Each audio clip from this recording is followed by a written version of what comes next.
এই হোম পেজে ডিফল্ট করা লিঙ্কটা অলওয়েজ সেট করা থাকে। এজন্য আপনি সর্বপ্রথম হোম পেজে কাজ করতে হবে। আপনি মনে করুন আপনি এখানে ওয়েবসাইটে ঢোকার সাথে সাথে হোম পেজে ক্লিক করার আগে অথবা হোম পেজে ক্লিক করলে এই ধরনের কিছু আউটপুটে চলে আসবে। এই জন্য আপনাকে যা করতে হবে, হোম পেজ হোম ডট পিএইচপিতে কাজ করতে হবে। আর যেভাবে আমরা প্রথমত সিলেক্ট স্টার্ট ফ্রম ইনফো দিয়ে এটাকে একটা বিড়ালের মতো রাখি, এটাকে সর্বপ্রথম আইটেম টেবিলটাকে ফিল করলাম।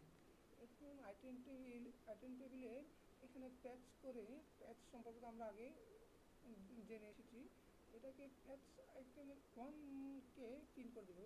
অর্থাৎ এখানে আইটেম ইনফরমেশন টেবিলের প্যাচ 1-এ আছে অবশ্য আইটেম নেমটা আমরা পিন করে দেবো। এখন আইটেম নেম পিন করার পর আবার হোম পেজ এর মতোই প্রোডাক্ট ইনফরমেশন টেবিলটাকে পিন করবো আমরা, কারণ এখানে আমরা প্রোডাক্ট ইনফরমেশন টেবিলের কাজ করতে যাচ্ছি।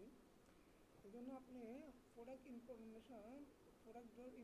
হোয়ার আইটেম নেম, এটা হচ্ছে আইটেম নেমটা হচ্ছে এই প্রোডাক্ট ইনফরমেশন টেবিলের ডাটাবেজের নাম। এটা যখন প্যাচ 1 আইটেম নেম অর্থাৎ এই আইটেম নেমের সাথে ম্যাচ করবে, তখন এটাকে order by four rand limit 4 order by মানে এই ধরনের ফটোগুলো যখন পিকচারগুলো আপলোড হবে, এগুলা চারটা ফটো আপলোড হবে একই ক্যাটাগরির। আর র্যান্ড মানে হচ্ছে এটা এলোমেলো, মানে পিকচার ডেস্কটপের পরে আরেকটা পিকচার থাকবে, মানে এই প্রোডাক্ট সিরিয়াল বাই থাকবে না আর কি এখানে। তো এটাকে ফ্যাচ করে এগুলোকে ফিল করবো। এগুলোকে যেহেতু পিক্সের আকারে ফিল করবো, এই জন্য এটাকে একটা পিএইচপির ভিতরে এটাকে শেষ করে আবার পিএইচপি শেষ করে এগুলোকে ব্যাকেটগুলোকে শেষ করলাম। এর ভিতরে প্রথম ক্লাস একটা ডিভ নিলাম, ক্লাসের ডিভের ভিতরে পিকচার ভিজিট একটা ক্লাস নিলাম। পিকচার ভিজিটের যা দরকার আমরা উপরে পিকচার ভিজিটের কাজগুলো করে নেব। অবশ্যই টপ লেফট এবং মার্জিন লেফট এগুলা করা দরকার আমাদের হবে। এর ভিতরে পিকচার ভিজিটের পরে আমরা এর ভিতরে গিয়ে পিকচার নামে একটা ভেরিয়েবল নিলাম, এক ক্লাস নিলাম। এরপর এর ভিতরে আমরা ফটোটাকে পিকচারটাকে পিন করব।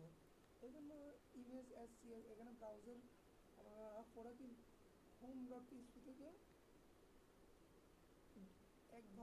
দুইবার বের হয়ে প্রোডাক্ট ইমেজে যাব। প্রোডাক্ট ইমেজের গিয়ে এখানে পিএইচপি প্রিন্ট ফ্যাচ প্রোডাক্ট, মানে এখানে ফ্রেন্স প্রোডাক্ট বলতে এখানে সব যে কোনো ফটো আপলোডও যদি হয় এগুলা প্রোডাক্ট আইডি অনুসারে আপলোড হয়। এই জন্য এখানে 2 হচ্ছে এখানে প্রোডাক্ট ইনফরমেশন টেবিলের আইডির নাম্বার, এটাকে ফিল করে দেবো। এটার হাইট ওয়াইট অবশ্য দেওয়া লাগবে।